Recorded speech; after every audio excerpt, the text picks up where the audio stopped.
এই সরকারকে কিছু জিজ্ঞেস করলেই পেয়েছে গরিবের বাউস, কিছু হইলেই বলে অন্তর্বর্তীকালীন সরকারের দোষ। এই এক গান কতদিন যে কিছু কিছু হইলেই বলে অন্তর্বর্তীকালীন সরকারের দোষ।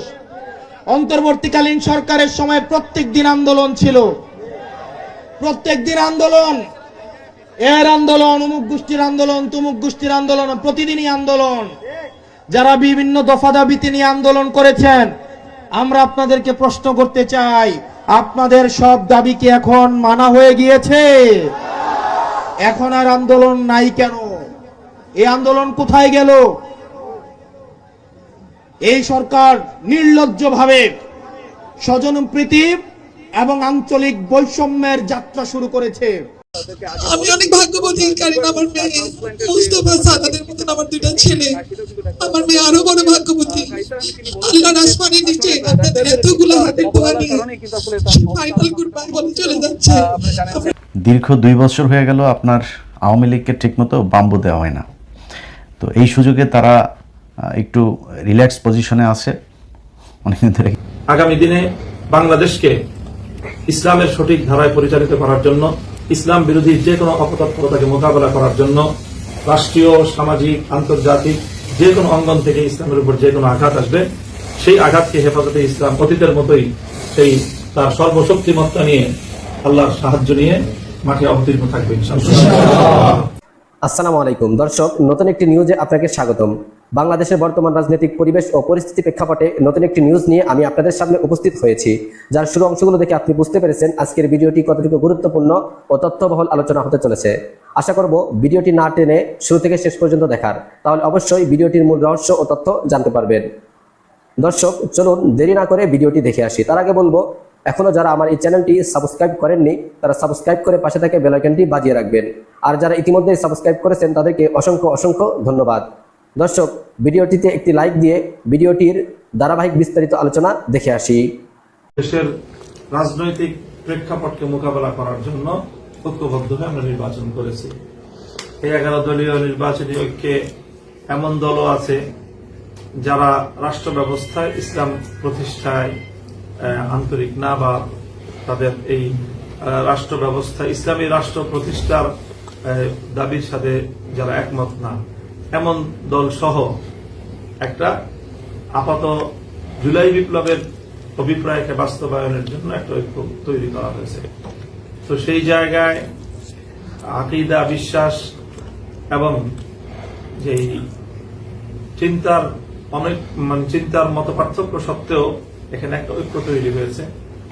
বিশেষ করে আমাদের এই পাক ভারত উপমহাদেশে মাওলানা মওদুদী সাহেবের প্রতিষ্ঠিত জামাতে ইসলামী নামে যে সংগঠন রয়েছে, এই সংগঠনের সাথে আমাদের পূর্বসূরীদের, আকাবের আসলাফদের যুগ থেকেই আমাদের যে আকীদাগত, চিন্তাগত যে মতপার্থক্য আছে, সেই মতপার্থক্য সম্পূর্ণ আপন জায়গায় একেবারে মতভেদ স্পষ্ট থাকার সত্ত্বেও চলমান রাজনৈতিক প্রেক্ষাপটকে মোকাবেলা করার জন্য বৃহত্তর চিন্তার ভিত্তিতে একটা ঐক্য তৈরি করা হয়েছে।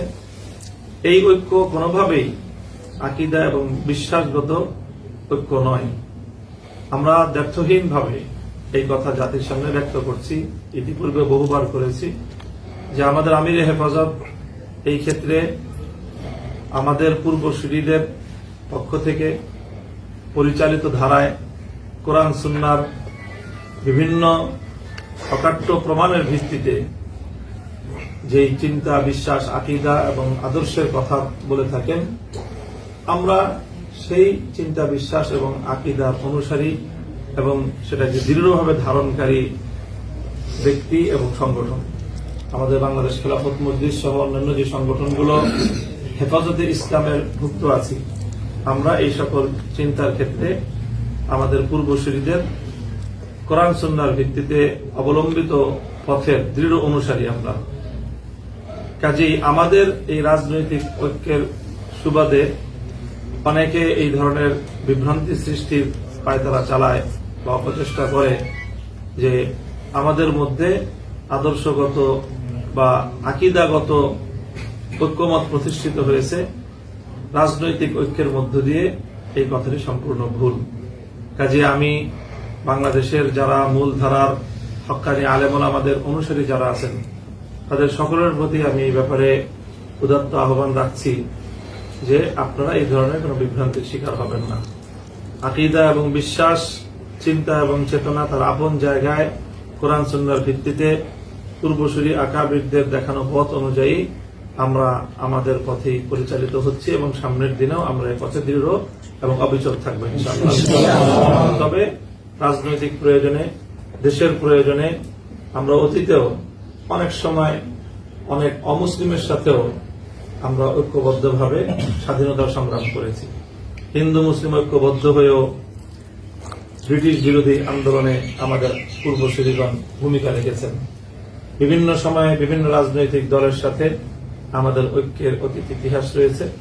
সুতরাং 11 দলীয় নির্বাচনী ঐক্য যেটি, সেটিও তেমনই একটি ঐক্য। এটি আদর্শিক এবং আকীদাগত কোনো ঐক্য নয়। এই বিষয়ে আমাদের বক্তব্য অত্যন্ত ব্যর্থহীন। কাজে এই বিষয়ে কোনো বিভ্রান্তির কোনো সুযোগ নেই। সেই সাথে আমি এটাও স্পষ্ট করতে চাই যে হেফাজতে ইসলামকে দুর্বল করার নিমিত্তে হেফাজতের মধ্যে বিভেদ আছে, বিভক্তি আছে মর্মে কিছু প্রচারণা পরিচালিত হচ্ছে। হেফাজতের মধ্যে প্লাস মাইনাসের অনেক ধরনের খেলা পরিচালিত করার মতো দূরভিসন্ধি এবং ষড়যন্ত্র চলছে। হেফাজতের কেন্দ্রীয় নেতৃবৃন্দ, আমির হেফাজত সহ এই বিষয়ে আমরা অত্যন্ত বদ্ধপরিকর যে আমরা আমাদের পূর্বসূরীদের ধারায় পরিচালিত কোরআন সুন্নাহর ভিত্তিতে যে চিন্তা, দর্শন, আকীদা, বিশ্বাসের ভিত্তিতে হেফাজতে ইসলাম যেভাবে ঐক্যবদ্ধ আছে এবং সেই ঐক্য অতীতের যে কোনো সময়ের তুলনায় এখন আরো সংহত এবং মজবুত, আগামী দিনে বাংলাদেশকে ইসলামের সঠিক ধারায় পরিচালিত করার জন্য, ইসলাম বিরোধী যে কোনো অপতৎপরতাকে মোকাবেলা করার জন্য রাষ্ট্রীয়, সামাজিক, আন্তর্জাতিক যে কোনো অঙ্গন থেকে ইসলামের উপর যে কোনো আঘাত আসবে, সেই আঘাতকে হেফাজতে ইসলাম অতীতের মতোই সেই তার সর্বশক্তিমত্তা নিয়ে, আল্লাহর সাহায্য নিয়ে মাঠে অবতীর্ণ থাকবে ইনশাআল্লাহ। আমরা দেশবাসীর কাছে সহযোগিতা চাই, দোয়া চাই যে হেফাজতে ইসলাম যেন তার ঐতিহাসিক ভূমিকা আগামী দিনে অব্যাহত রাখতে পারে। দীর্ঘ 2 বছর হয়ে গেল আপনার আওয়ামী লীগকে ঠিকমতো বাম্বু দেওয়া হয় না। তো এই সুযোগে তারা একটু রিল্যাক্স পজিশনে আছে। অনেকদিন ধরে কিছু বলি না, তো সব শেষ। এই যে কারিনা কায়সার, এই ভদ্রমহিলা মারা গেলেন। আমি ওনাকে চিনতাম না। 4-5 দিন আগে ওনার বাবার, যিনি কায়সার আহমেদ, যিনি ফুটবলার ছিলেন, উনি তো বিখ্যাত ফুটবলার, তো ওনাকে আমি চিনি। তো উনার মেয়ে জানার পরে তারপরে শুনলাম যে উনি অসুস্থ। তো মারা যাওয়ার পরে আবার জানলাম যে উনি এরকম অভিনেত্রী ছিলেন, তারপরে কন্টেন্ট ক্রিয়েটর ছিলেন, তারপর জুলাই যুদ্ধে ওনার ব্যাপক একটা অবদান ছিল, ভূমিকা ছিল। সেই কারণেই মূলত ওনাকে নিয়ে আওয়ামী লীগের লোকজন, আওয়ামী লীগের বিভিন্ন লোকজন, তারা পৈশাচিক আনন্দ উল্লাস প্রকাশ করেছে। এটা আমি সমস্যা মনে করি না। আমি আমার ফেসবুক পোস্টও গতকালকে লিখেছি যে আওয়ামী লীগের লোকজন, আমি আল্লাহ আমাকে তো একদিন অবশ্যই নিয়ে যাবেন। তো আমি যেদিনই আল্লাহ আমাকে নিয়ে যাক, আমার মৃত্যুর পরে আওয়ামী লীগের লোকজন যদি আমার জন্য দোয়া করে, আমার হাসরের ময়দানে পেদানি খাইতে হবে। তোর জন্য আওয়ামী লীগ দোয়া করে কেন? আমার আর হিসাব কিছু নোরে পাড়া, দোজকে পাড়া, আর কোনো হিসাব নাই। আওয়ামী লীগের লোককে আমার মৃত্যুর পরে হাসতে হবে, উল্লাস করতে হবে, আমার জন্য খারাপ করতে হবে। ওরা তো দোয়া করবে না, ওদের ভগবানের কাছে যাবে। তো এটা হইল গিয়া আমার অসিয়ত করে গেলাম, ধরতে পারেন এটা একটা।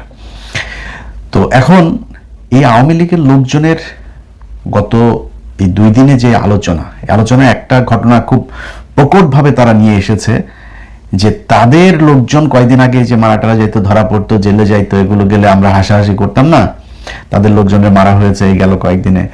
তো এগুলোরে তারা উদাহরণ হিসাবে টেনে এনেছে যে তারা এটা 24-এর পরে এটা করা হইতো, এই জন্য তারা এখন এই কারিনা কায়সার থেকে শুরু করে অন্য যারা কিনা তাদের বিরোধী পক্ষ, তাদের মৃত্যুতে তারা উল্লাস করবে, এরকম কারণ অনেকে আবার লেখালেখিও করেছে। তাদের কেন্দ্রীয় নেতা ছিল, এরকম অনেকে লিখেছেন। তো এখন আমাদের তো আবার এই বাংলাদেশি, আমরা তো গোল্ডফিশ নিয়ে দুনিয়ায় জন্মাইছি, তো যেই কারণে একটু মনে করায় দেওয়া আর কি, এই জন্য মূলত ভিডিওটা করতে আসলাম।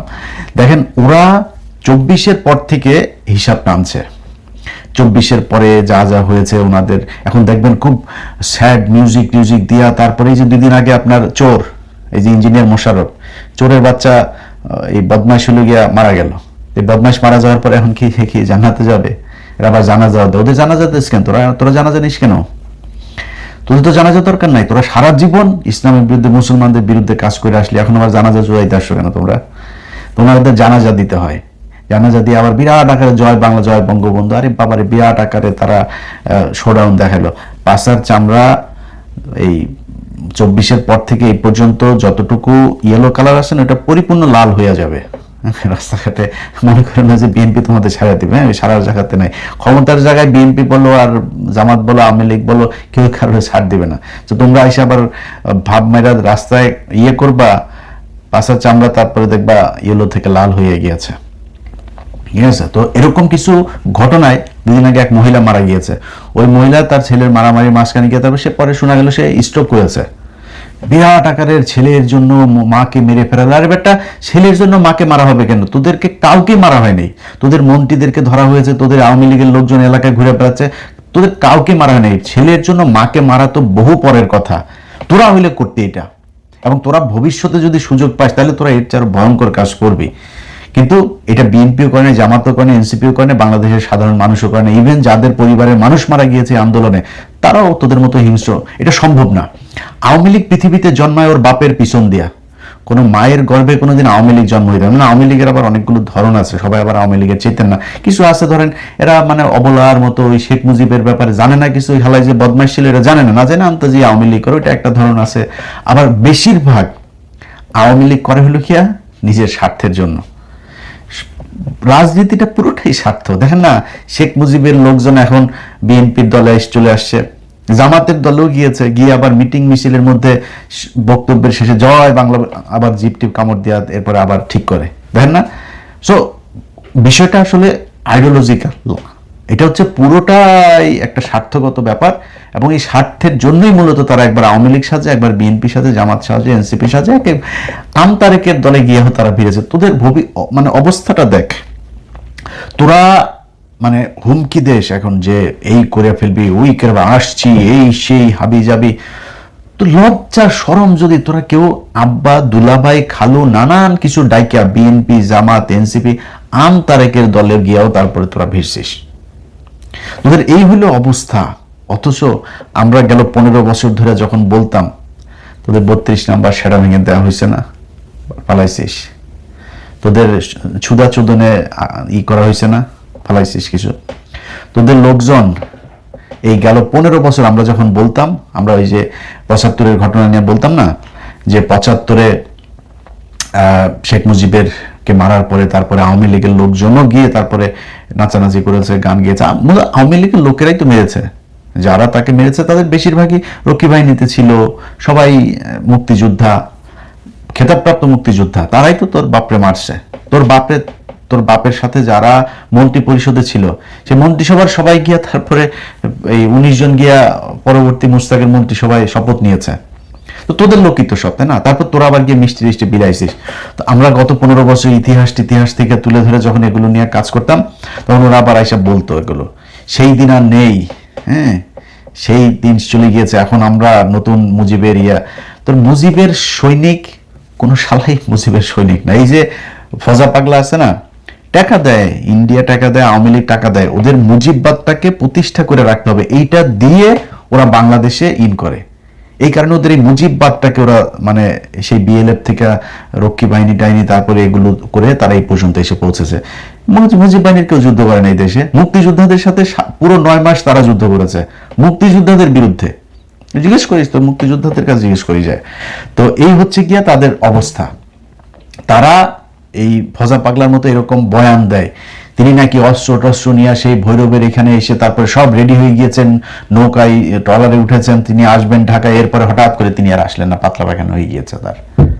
এরকম নানান বয়ান দেয়। আপনার আব্বাকে বাঁচাইতে চাইছিল, আপনার আব্বার জন্য জীবন দিয়ে দেয়। আপনার কাছে কেউই জীবন, আপনার আম্মার জন্য কেউ দেয়নি। আপনার আম্মারে যে সেটা লাতি দিয়ে ওইখানে পাঠানো হয়েছে, এমনকি প্রোটেকশন ছাড়া আপনার এই মোদি লাগায় না প্রোটেকশন ছাড়া লাগায়, আল্লাহ জানে, লাগাইতেছে না। তো এখন যে তোর মারে যে সেটা লাতি দিয়ে বার করে দিল, তো তোর মারে বার করে দিল, তোর একটা কেউ নাই, একজন মানুষও কি রাস্তায় দাঁড়াইতে পারলে না আমরা শেখ হাসিনাকে চাই? তোরা সব আব্বাটাকে, তোদের রাষ্ট্রপতি তোদের আব্বা, তোদের এই বাপও এখন কয় জিয়াউর রহমান মহান স্বাধীনতার ঘোষক, বহুদলীয় ইয়ের প্রবক্তা, তারপর আওয়ামী লীগের কয় ফ্যাসিস্ট। তোদের আব্বা রাষ্ট্রপতিও বলে। সব মানির খেলা, মানি ছাড়া এখানে কেউ আদর্শ মতো সই করে না। তো এই এখন তোরা যে নতুন করে শুরু করছিস, এই করে ফেলবি সেই করে ফেলবি, 15 বছর বলছিস না করবি, 32 নাম্বার সেটা ভেঙে দেওয়া হয়েছে না, পালপালাইছে। একজন মানুষ গেছিলি যেদিন ভাঙা হইলো, একজন গেছিলি যা তারপর দাঁড়াইছিলি যে আমার উপর দিয়ে বুলডোজার চালাইতে হবে বলছিলি নাকি? তোরা একজনও নাই। সেদিন নাই বুঝলাম যে ওই আগেরটার বেলায় বলতে ওই দিন কারফিউ ছিল, সারা ঢাকার শহর সেনাবাহিনীর লোকজন, মেজর ডালিম রাশেদ টাশেদেরা সব ঘিরে ফেলেছিল, মানে কথা বলার অবস্থা ছিল না। তো 32 নাম্বার যেদিন ভাঙলো সেদিন যাইতে পারতি না? ওই নাকি কারোর মেরে ফেলেছে নাকি? 5 তারিখেও তো কারোর, তোদের লোকজন কারোর মারে নাই পিটায়। তো তোরা ওই দিন গেলি না কেন? ওই দিন তো যাইতে পারতি, যাস নাই কেন? কেউ নাই। যত চাপাবাজি করছিস এগুলি সব ভুয়া, মিথ্যা কথা।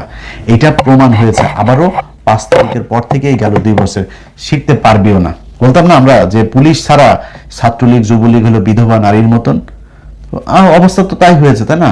একদম এক্স্যাক্টলি তাই হয়েছে না? এর বাইরে কোনো কিছু দেখছিস তোরা? ওদের অবস্থা ওই রকমই হবে আবারও। তোরা এখন হুমকি দিস, এই করবি সেই করবি, এই করবি সেই করবি করে, তারপর আবার আগের জায়গায় মনে কর যে 50 বছর পরে আবার আসলে, 50 বছর পরে এসে আবার আগের মতন করবি। আবার আগের মতন করলে তোরা আবার আগের মতন ওইভাবেই তোদেরকে বিদায় করা হবে। তো সেই সুযোগ তোদেরকে দেওয়া হবে না।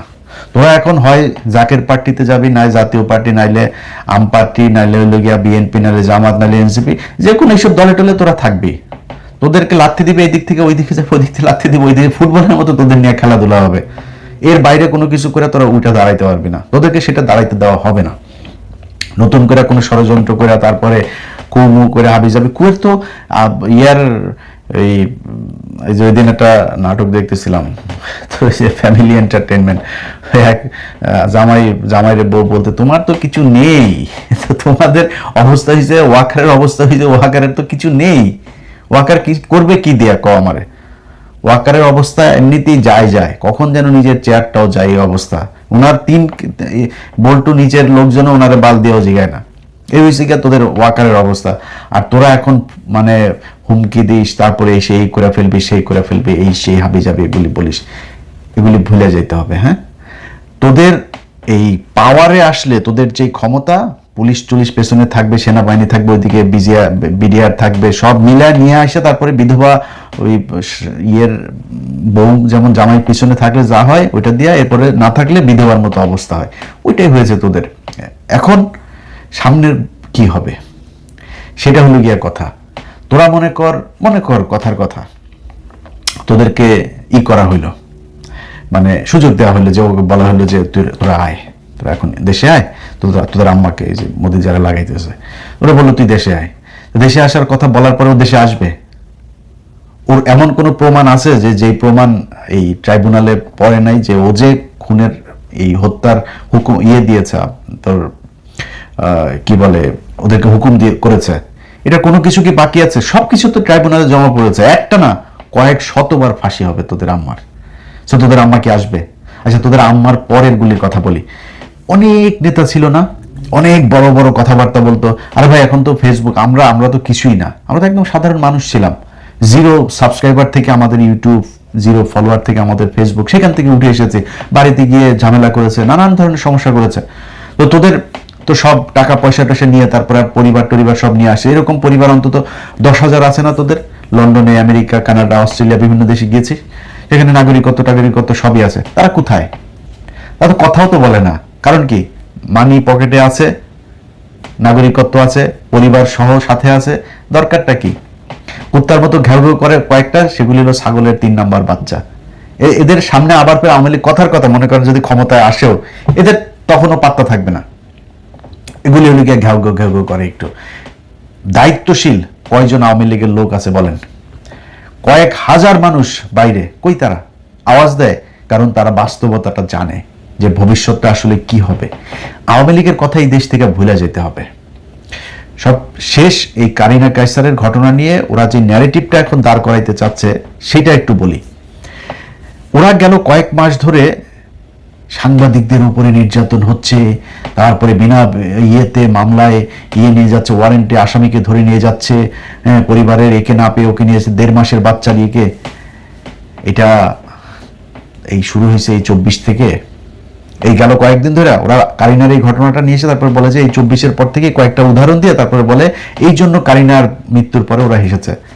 এটা শুরু করে গিয়েছে তোর আব্বা এই দেশে সিরাজ শিকদারের মতো একজন মেধাবী মানুষকে মারার পরে তোর আব্বা উল্লাস করে সংসদে দাঁড়িয়ে বলেছে কোথায় সেই সিরাজ শিকদার।